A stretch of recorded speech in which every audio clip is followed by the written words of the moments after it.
Hello আসসালামু আলাইকুম, welcome back to cooking channel. আপনাদের জন্য নিয়ে আসলাম কীভাবে রেডিমেড পরোটা দিয়ে মোগলাই পরোটা বানানো যায়। এখানে আমি বাটিতে কাঁচামরিচ কুচি করে নিচ্ছি কেচির সাহায্যে। ডিমটা গুলিয়ে নেব, সেজন্য এর মধ্যে দিয়ে দেবো আরও পেঁয়াজ, সাদা লবণ, দিয়ে দেবো পরিমাণ মতো সাদা লবণ। একটি ডিম গুলাতে যতটুকু লবণ দিতে হয় ততটুকু দেবো। এখানে পেঁয়াজের পরিমাণটা একটু বেশি করে নিয়েছি,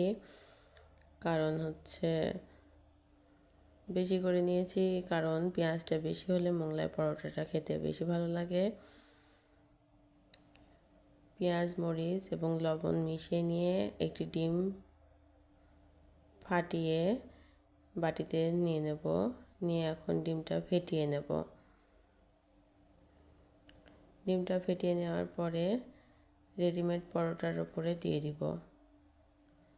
একটু বড় সাইজের ডিম হলে একটা ডিম দিয়ে 2-3টা পরোটা মোগলাই পরোটাও ভাজা যায়। এখানে আমি যে ডিমটা নিয়েছিলাম সেটা বেশ যথেষ্ট বড় ছিল। ডিমটা আমি বেশ একটু সময় নিয়ে ফেটিয়ে নিচ্ছি, যাতে খেতে খুব মজা লাগে। এই যে রেডিমেড পরোটাটা নিয়ে নিলাম। রেডিমেড পরোটার উপরে ডিমগুলো দিয়ে দেবো। আমার ডিমটা দেওয়া একটু বেশি হয়ে গিয়েছিল, একটু কম পরিমাণে দিলে ডিমটা আর একটু ভালো হয়। এখানে আমি ডিমটা একটু বেশি পরিমাণে দিয়ে দিয়েছিলাম জন্য আমার পরোটা সেট করার আগেই দেখেন ডিমগুলো গড়িয়ে চলে যাচ্ছে বাহিরে। আপনারা এটা করবেন না, একটু পরিমাণে কম দিবেন, তাহলে জিনিসটা আরও ভালো হয়। তবে আমারটা খারাপ হয়েছিল না, বেশ ভালো হয়েছিল, দেখাবো আপনাদেরকে। অনেক সুন্দর হয়েছিল।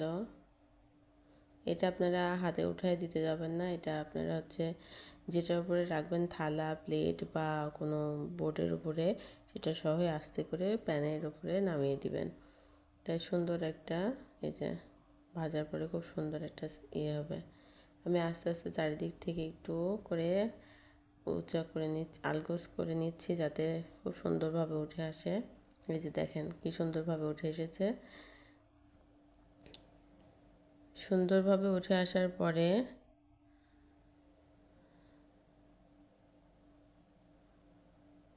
আমি উল্টে পাল্টে খুব ভালো করে লাল লাল করে ভেজে নেব। আপনাদের যদি একটি হাতা দিয়ে উল্টাতে অসুবিধা হয়, সাথে আরেকটি হাতা ইউজ করবেন, দুটো করে,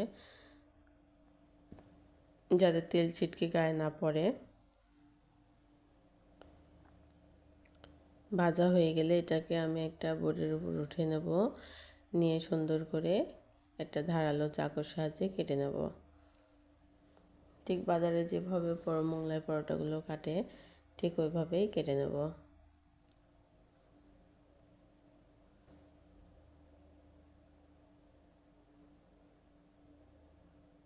অনেক গরম, হাত দিয়ে ধরে রাখা যাচ্ছে না, এই জন্য আমি সিম্পলভাবে কেটে নিচ্ছি চাকুর সাহায্যে।